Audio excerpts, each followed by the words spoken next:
कहीं दो पहाड़ों के पीछे एक जादुई वादी थी जिसका नाम नूरागाह था। यहाँ परियां रहती थीं, लेकिन उन सब में एक परी जोशा सबसे अलग थी।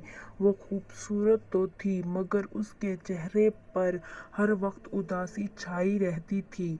उसकी आवाज़ धीमी, बात कम और पर चमकने से खाली थे। रोजाना वो चुपके चुपके फूलों के बागों में बैठकर आसमान को देखती रहती। बाकी परियां उसे अजीब समझती थी। कोई पास नहीं आता था। जोशा बचपन में अपनी माँ परिजात गुलशन को खो चुकी थी। उसकी माँ रोशनी की परी थी जो अंधेरे के जिन्नों से लड़ते हुए मार दी गई।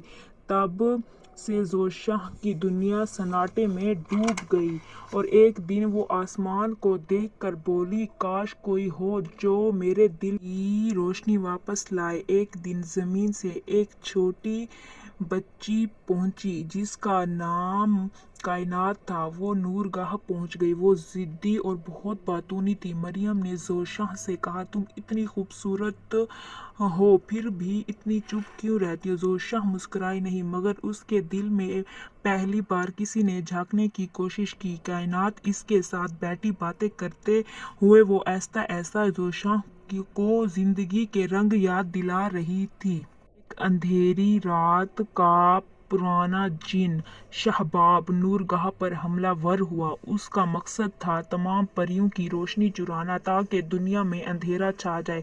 सब परियां डर गई, उनकी ताकत कमजोर पड़ गई। शहबाब ने जोशा को कहा, तुम्हारे दिल में तो पहले से ही अंधेरा है, तब मुझे कैसे रोक पाओगी? तब मरियम चीखने लगी, और जोशा, तुम वही हो जिसने मुझे हंसाना सिखाया। तुम्हारे दिल में रोशनी है, तुम बस यकीन कर लो। जोशा ने आंखें बंद की और माँ की बातें याद की और फिर आसमान की तरफ हाथ उठाकर बोली, मैं अंधेरे से नहीं, रोशनी से बनी हूँ, और एक रोशनी उसके दिल से निकली जो हर तरफ फैल गई। शोबाब चीखता हुआ राख बन गया और उड़ गया। जोशा के पर चमकीले होने लगे और उसकी आंखों में जिंदगी लौट आई, और कायनात उसके बाहों में हंसती हुई बातें करती हुई उसके बाहों में बहुत खुश थी। और सब परियां जोशा की तारीफ करने लगी, और जोशा हमेशा अपने नूरगाह की हिफाजत में बनी रहती।